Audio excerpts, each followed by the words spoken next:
bumitaw sa mga ideolohiya ng ating pambansang bayani si Dr. Jose Rizal ang kahalagahan ng edukasyon ng mga mamamayan sa pagsusulong ng pangkabuang pag-unlad ng lipunan. At kapag ating narinig ang salitang edukasyon, unang pumapasok sa ating isipan, paaralan, ang pandayan ng kaalaman at kagalingan ng mga kabataan na pag-asa ng ating bayan. Ang paaralan ang nagsisilbing pangalawang tahanan ng isang batang lumalaki at namumulat sa mga kaganapan sa kanyang paligid. Nagmimistula itong lunduyang kumakandili sa kanyang papausbong pa lamang na kamalayan. Sa paglipas ng panahon, nakalulungkot na mabatid na ang karamihan sa mga paaralan sa ating bansa ay unti-unti nang nasisira at nawawasak dahil sa dumarating ng mga kalamidad at gawa na rin ng kapabayaan ng ilan. Kaya't upang sagipin ang mga papasira at naghihingalo ng mga paaralan, noong taong 2005, pinagtibay ng Pangulong Gloria Macapagal Arroyo ang Memorandum Order No. 170 na nagtatakda ng National Schools Maintenance Week, na mas kilala sa tawag na Brigada Eskwela. Ngayong taon, idinaos ang Brigada Eskwela noong June 2 hanggang June 7 sa lahat ng mga paaralan sa buong bansa. Isa na siyempre sa mga nakiisa sa pambansang brigadang ito ang Obando National High School ng Obando, Bulacan. Paano kaya pinaghandaan ng mga guro at mga kawani ng ONHS ang Brigada Eskwela ngayong taon? Paano sila nakipag-ugnayan sa iba't ibang sektor sa lipunan? Sino-sino at gaano kadami ang tumugon sa tawag ng voluntarismo? Gaanong pagbabago ang naidulot nito sa mga pasilidad at gusali ng ONHS?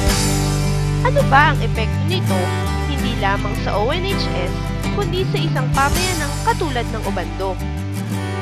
Ating alamin ang mga kasagutan sa katanungang iyon at ang iba pang sorpresang hatid ng Brigada Eskwela sa ONHS. Ako po si Marilyn Santiago at ito ang ulat para sa Brigada Eskwela ng Obando National High School sa bayan ng Obando. Tara na! Makibrigada tayo!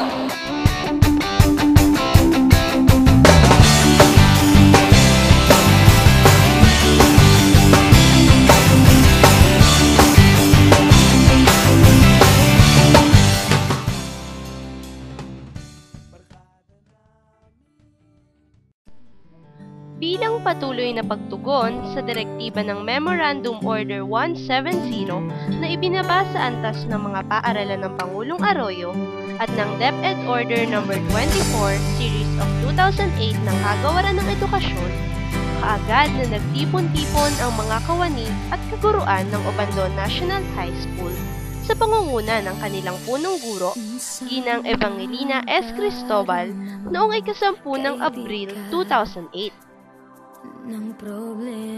Sa mga serye ng pagpupulong na ito, inisip, inilahad, inilimbag, isinaayos at mabusising sinuri ang plano para sa isang linggong brigada.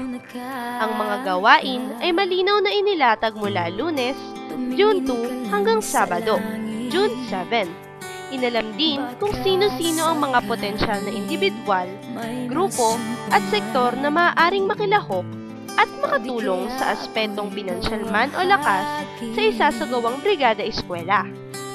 Dito makikita ang kahalagahan ng epektibo at epesyenteng pagpaplano upang matiyak ang tagumpay ng isang programa o proyekto.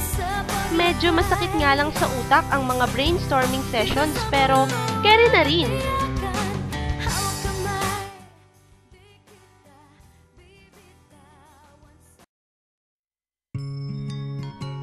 Ganap na ika-7 ng umaga nang formal na pinasinayaan ang pagbubukas ng Brigada Eskwela 2008 sa Obando National High School.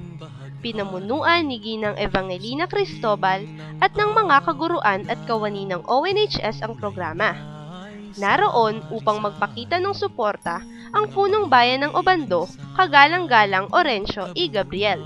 Ang lahat ng mga kagawad ng Sangguniang Bayan ng Obando sa pangunguna ni Pangalawang Punong Bayan Leonardo Pantanilla, ang mga alagad ng Riverine Company 18 Special Forces ng Philippine Army, sa pamumuno ni First Lieutenant Aris Quinto, mga kasapi ng pribadong sektor at iba pang samahang pansibiko, at ang mga mag-aaral ng ONHS maging ang kanilang mga magulang.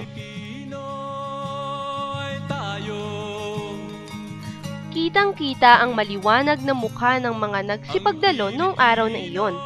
Wari bang dala-dala nila ang kakaibang sigla at sigasig upang sa kahit anumang paraan at antas ay makapagbahagi sila ng oras at lakas para sa isang linggong brigada.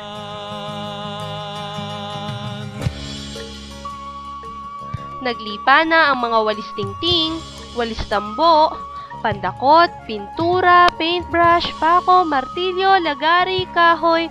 Ay, parang piyesta. Kung sa bagay, pihadong pagpipiestahan ng mga Brigada Eskwela volunteers ang mga kailangang kumpunihin at pagandahin sa ONHS. Mukhang madami-daming gawain to, pero kung tutuusin, sisiw lang yon sa isang pamayanang nagpapakita ng kolektibong pagkilos.